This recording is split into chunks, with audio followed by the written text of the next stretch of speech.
With I-Team as more than 30 players for the Indiana State University soccer team are alleging years of psychological and emotional abuse by their now former head coach. That coach mutually parted ways with the school last month. The women are now sitting exclusively with Jasmine Miner to share their story of trauma and of redemption.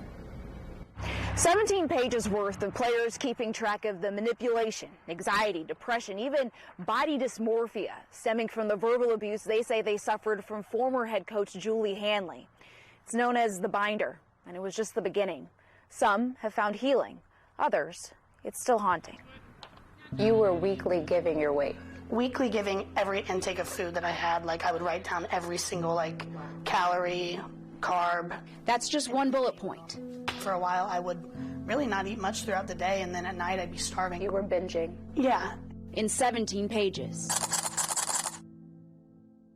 My name's Pamela Silius. I was on the team from 2016 to 2019. We had some girls who were typing it and getting everything together, and when we all looked at it, we were like, this is real. This is not normal. It's the binder. Former players say that details psychological abuse endured from former Indiana State University women's soccer head coach Julie Hanley. 27 players came forward. We are here 27 strong. We don't want 27 people to leave. We want one person. They say some of her actions were direct NCAA violations, including mandatory workouts known as the Breakfast Club. It was on your off day. We would receive a message. It was at nighttime the day before, and it would be the list of the girls who had to go in and run the next morning. NCAA Division I rules mandate at least one day off a week during the season, but the girls say that their mandate was training every day. We would basically just sprint on the treadmill until you would pass out. And then came book club. So my name is Katie Webb, formerly Katie Wells, on the ISU soccer team from 2015 to 2018.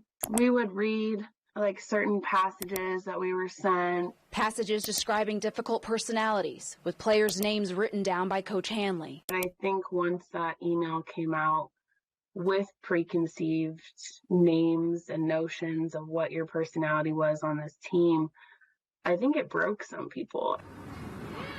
My name's Carly Chiato.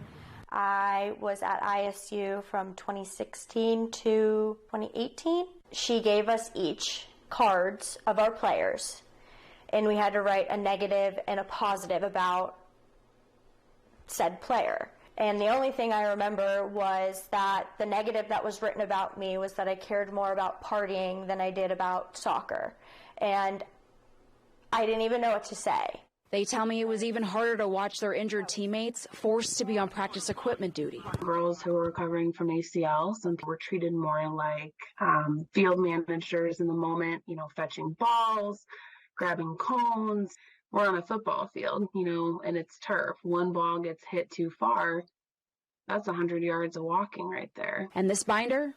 It isn't new. It was 2017 that the binder and stuff happened. Coach Hanley, however, parted with the school this past December. In a statement, the school tells me when the players presented the binder in the spring of 2018 to the administration, including athletic director Sherrod Clinkscales, a 27-page report found no violations whatsoever of any NCAA rules, university policies, or state or federal laws or regulations.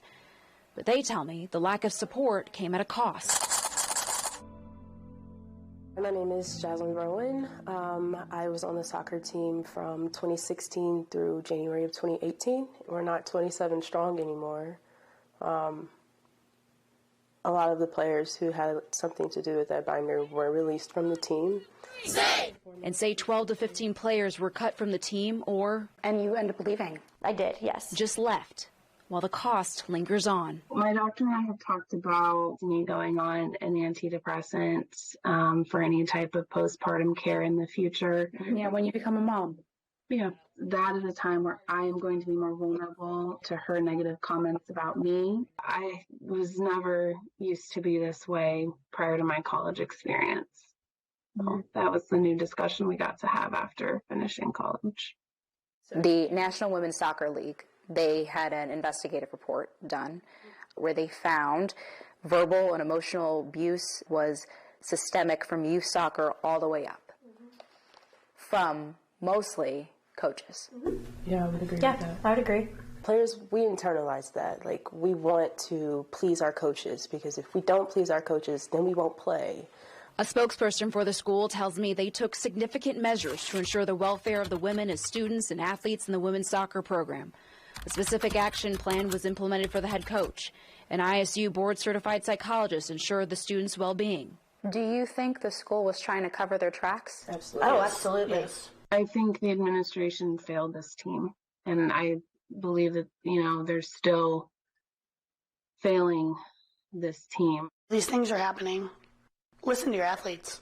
My teammate reached out to Coach Hanley about the allegations. She didn't directly address them. She said in a text she was grateful for her time with the team. As these women, I'll try to move on. What would you say to your former head coach? So if we weren't recording, no, I'm kidding. I don't have any hatred towards you. I don't have any feelings towards you. I can't give her the power over my success. Like, I came through that. Like, I really did that. Jasmine says taking her power back went beyond the pages in the binder simply because of the color of her skin. Stay tuned tomorrow for how she says the abuse came with different consequences as a black woman. I'm Jasmine Miner for Wish TV, iTeammate. iTeammate did reach out to the NCAA to see if they were aware of the allegations or had investigated them separately. Jasmine reports that a spokesperson said no comment. The 30-plus women who came forward across the board say they experienced some level of psychological trauma while on the team. But one tells me being a black woman added another layer, one she's determined to stand against. One day we were walking in the mall as a team, and some of my teammates came and brought me a clip-on blonde ponytail and was like, Jazz, like, if you wear this, I guarantee you'll play. Being able to just be like, okay, like, this is real, this is happening, what can I do different? I can't change the color of my skin, but maybe I can be a better player. My name is Jaslyn Rowan. I was on the soccer team from 2016 through January of 2018. 27 of her teammates came forward with a 17-page binder detailing psychological abuse from former Indiana State University women's soccer head coach Julie Hanley. I'm not the only one who had a bad experience on the team. I was the only one who may have experienced racial discrimination. Just 8 months after the binder became university public knowledge, Jaslyn filed a racial discrimination complaint. Some of the players would get like D's, C's, 2.8 GPAs, and the maximum. You had great grades, and you were still made to do every more. semester. Dean's List every semester, yeah. Players say they were required by the team to do at least 6 hours of study hall a week.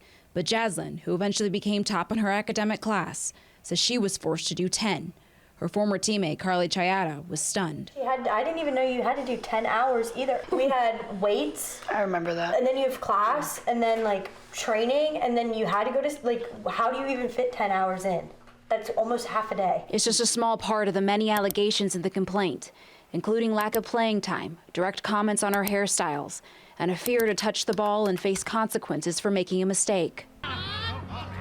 After I had scored, it was like, oh my gosh, like, I belong here. Like, I can do this if I'm given the opportunity. Unfortunately, it was the last one I got. That was your last game? Probably. It was the last time that I remember playing for fun. After the school did an extensive investigation, including interviews with other coaches and players and outlines of playing time, they found while there is evidence supporting a general belief of differential treatment, it wasn't based on race.